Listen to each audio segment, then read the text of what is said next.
Hello అండి, very good morning. అందరూ ఎలా ఉన్నారు? బాగున్నారా? నేనైతే చాలా బాగున్నాను.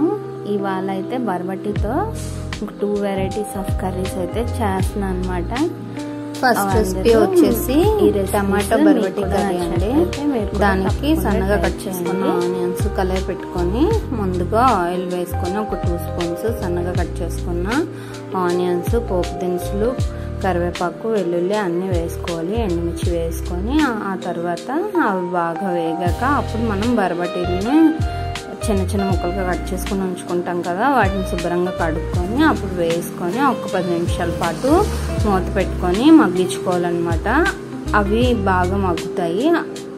అలా మగ్గేటప్పుడు ఒకసారి మూత తీసుకొని కలుపుకుంటే దాంట్లో వాటర్ అంతా కూడా ఇంకిపోయి మగ్గాక అప్పుడు మనం ఉప్పు, కారం అన్నీ యాడ్ చేసి బర్బటికి తగినంత వాటర్ అయితే యాడ్ చేసుకోవాలి. చివరిలో మనం టమాటాను యాడ్ చేసుకుంటాం. ఇదైతే పిల్లల లంచ్ బాక్స్ కోసం చేశాను. సో ఫాస్ట్గా చేసేసాను అనమాట. అంత క్లియర్గా మీకు చూపించలేకపోయాను. ఇంక టైం అయితే అయిపోతుంది. లంచ్ బాక్స్ ప్యాక్ చేసుకొని ఇంక ఇచ్చేసేయాలి కాబట్టి ఇది మార్నింగ్ చేసుకున్నాను. కేజీ బర్బటిల్లో హాఫ్ ఇలా కర్రీ చేసుకున్నాను. ఇంక ఈవినింగ్ వచ్చేసి ఈవినింగ్ వంట స్టార్ట్ చేయాలి కదా, సో టీ పెట్టుకొని టీ తాగేసాక అప్పుడు ఈవినింగ్ వంట అయితే స్టార్ట్ చేశాను అనమాట. ఇంక ఈవినింగ్ ఇంకా హాఫ్ బర్బటీలు అయితే ఉండిపోయాయి కదా, వాటిని కూడా కట్ చేసుకున్నాను. కట్ చేసుకున్నాక బాబుకి స్నాక్స్కి అయితే ఇంకా గోధుమ రవ్వ జావా, ఇది కూడా మన దాంట్లో ఉంటుంది, ఒకసారి చూడండి. ఇంకా రసం అయితే మిరియాల రసం అయితే పెట్టుకున్నాను అనమాట. అందరికీ క్లైమేట్ వర్షాలు అవి పడుతున్నాయి కదా, ఈ టైంలో గొంతుకి కూడా చాలా బాగుంటుందని చెప్పి మిరియాలతో రసం చేసుకున్నాను. ఇంకా బర్బటి బంగాళదుంప కర్రీ అయితే ఈవినింగ్ డిన్నర్లోకి అయితే ప్రిపేర్ చేద్దాం అనుకుంటున్నాను. సో దానికోసం బర్బటిలో బంగాళదుంపలు చెక్కు తీసుకొని కట్ చేసుకొని వాటర్లో వేసుకొని ఉంచుకున్నాను అనమాట.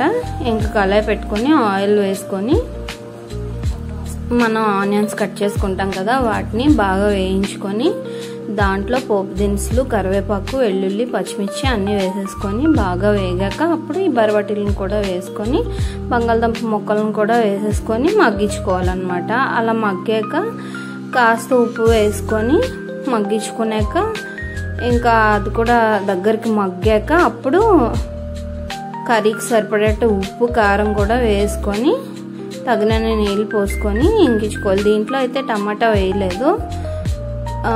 నేనైతే వాడేది మసాలా కారం అండి. సో అందుకని చెప్పేసి మనం ఇంట్లో ఆడించుకుంటాం కదా మసాలా కారం, సో అది అందుకని ఇంకా ధనియా పౌడర్ ఇంకా అన్నీ కూడా ఇంకేమి యాడ్ చేయను, ఓన్లీ కారమే వేస్తాను. ఇంక చారు కూడా తాలింపు అయితే పెట్టేసుకున్నాను అనమాట.